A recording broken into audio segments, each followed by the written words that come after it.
King Hassanee Reacts. Don't forget to like, comment, and subscribe. Or else you get left behind. And also turn on the post notifications so you know every time I drop a new video. A new banger video. But anyways, man, I finna react to I think the NBA is broken. So without further ado, let's go. Remember a few months ago when I made a video about how NBA players are scoring less points this season and rule changes have made high-scoring games harder to come by than ever before? Well, things have changed. Ooh, a fresh pie? Save me a slice. That's good. Okay, that's good. Yeah, that's... I know, like, I was crazy, like, bro, like, it's like, I was thinking this too, like, bro, how, like, bro, it's crazy how a lot of people's getting a lot of career highs, high 40s, high 50s. You know what I'm saying? Everybody's getting some great numbers, you know what I'm saying? Credit to all of them. Good, okay. All right, Okay, that's good. That's good. Crazy, bro. It's enough slices! Over the last couple of weeks, players are dropping more 50 bombs than Kobe in 07. Collectively, the entire league spent the first 3 months of the season going through the worst scoring drought in over a decade. But now, seemingly out of nowhere, we are getting massive scoring nights and career highs literally every single night. Is this huge bump in scoring due to some sort of competitive race? One guy has a big night and others join in to see if they can top it? Are players putting up bigger numbers because the league has decided to relax on the strict rule changes they made at the beginning of the season?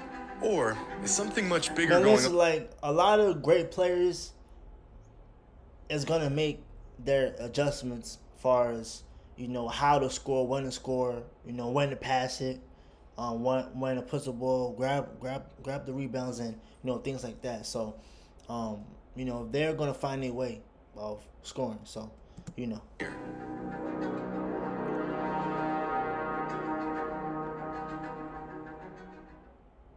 Today's video is brought to you by DraftKings. It's March, and y'all know what that means. To be on the court, just out. Kings. This NBA season got off to a pretty rocky start in terms of offense. Team scoring was down, player scoring was down, and efficiency was down.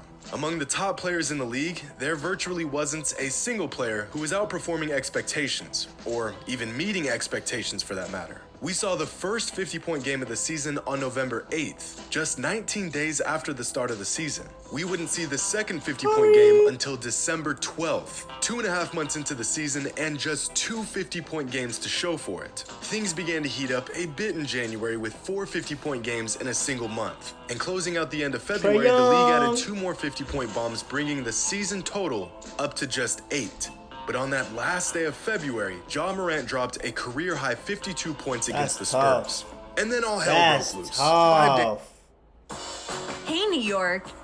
With Cheap Caribbean, inclusive...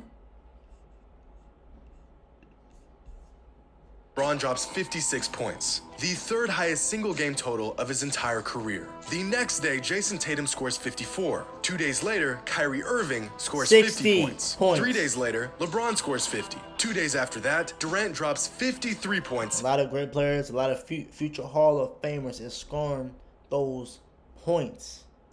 Just his 5th game back off of an injury. The next day, Karl Anthony Towns drops a career-high 60 points. And then the very next day, Kyrie Irving pops off for a career-high 60 points as well.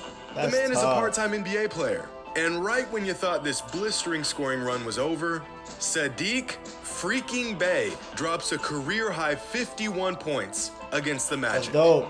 What's going on? Usually, NBA fans are lucky if we get to watch a couple 50-point games in a single month. We just saw 9 50-plus point games in 18 days. In fact, the 8 50-point games in the month of March are the most in a single month in 60 years. Guys, we are only 18 days into the month. And if that isn't crazy enough, here's a stat that'll really hurt your head. Out of the last 20 NBA seasons, only 9 of them had more than 8 50-point performances for the entire season, which means in just 18 days, the NBA has produced more 50-point games than 11 of the last 20 seasons. Just a few months ago, we were watching superstars struggle to even get 30. And now we got Kyrie Irving scoring 41 points in the first half, Jordan Clarkson coming off the bench for 45, and an old man going for 56. So, Bro, Kyrie Irving is a bucket. He makes it look too easy.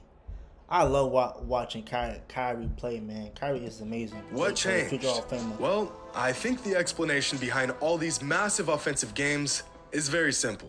Steph drops 47 on his birthday. Easy. Karl Anthony Towns puts up a career-high 60 tough. on the anniversary of a very significant day in his life. Kyrie and Durant each having monster games after their game against Philly and James Harden.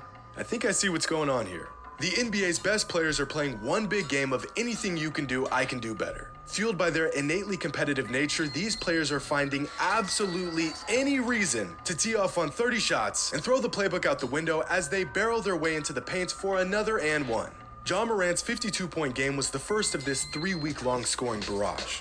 But I think it really started with LeBron's 56. After watching LeBron go berserk, stars around the league took the opportunity to one-up him, or at least put on their best show. The Celtics have been on fire, so Tatum decides to take the liberty of giving himself a Tatum's huge tough. night by putting up a career-high Tatum is tough.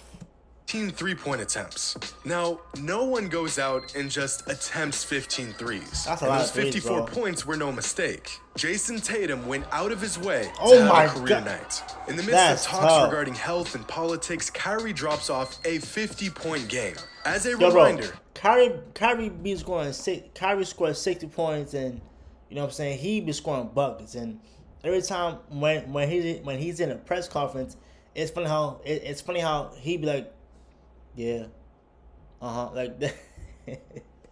That'd be funny to me, despite bro. his part-time Like, status, he know it's too easy, bro. He know no one could guard him, bro. Like, come on, bro. It's Kyrie, he bro. too is one of the league's most elite players. And as the weeks go along, more and more stars join in on the scoring frenzy. Trae Young goes for 47, but is overshadowed by a 53-point performance by KD. And so he comes back with 46 points the very next night. Oh. But is outdone once again by Stephen Curry's 47-point birthday special and Cat's 60 points That's explode. dope, man. Hitting 47 points. That's a lot of points on your birthday. That's dope. That's special for sure. All on the same exact day. And as if things couldn't get any more out of hand, Kyrie follows up the performance of the season by matching Towns' 60 with a 60 bomb of his own. One thing I've been absolutely sure of for years is that the best scorers in the NBA could average 40 a game if they wanted to. And if the past couple weeks isn't proof of that, I'm not sure what is. Because when you can score at the level of Steph and Durant and Kyrie, the difference between 30 and 50 is simply shooting more shots, which might possibly be the most obvious statement of the year. But many fans disagree with this idea. Oftentimes their rebuttal being, Oh if they could my average gosh. 40 a night, then why don't they? To which I can assume that person has never really played basketball before. Because despite being the best offensive options on their teams, these ultra-elite offensive talents can't just put up 30 shots a game. That would be a locker room disaster. Teammates would feel uninvolved, the offense would become stagnant, and it just isn't winning basketball.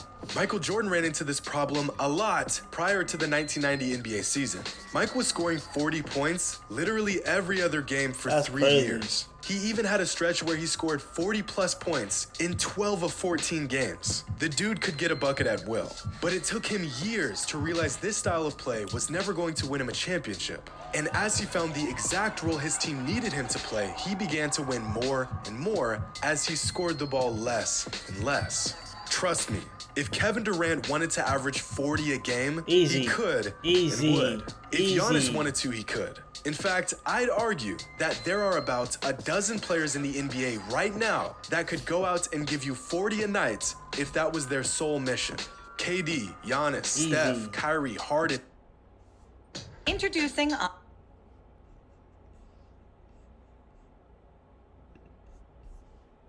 Luka, LeBron, Ja, Trey, Jokic, Tatum. All of them could give you insane scoring numbers every night. But like every great player knows, that will never get them to their ultimate goal.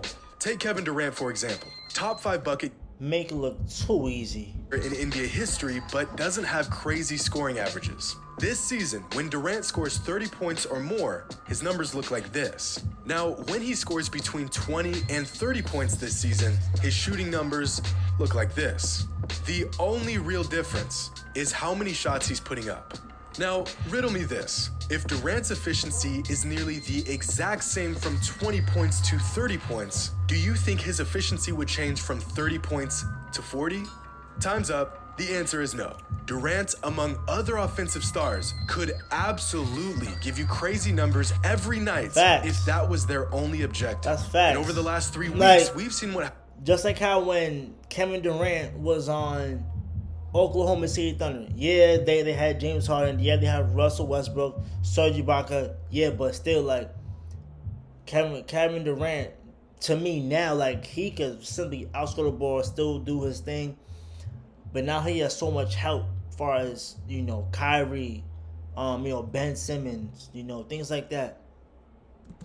When stars make scoring their only objective. But I think possibly the most trade. glaring example of this came back in 1994. Going into the last game of the season, a 21-year-old Shaquille O'Neal and prime David Robinson were neck and neck in the race for the scoring title. Both players having an average of exactly 29.3 points per game. In his last game of the season with the scoring title on the line, Shaq scored 32 points, keeping his scoring average virtually the same as it was before. But apparently David Robinson wanted the scoring title just a bit more than Shaq did, since Robinson exploded for a career-high 71 points in the final game of the season.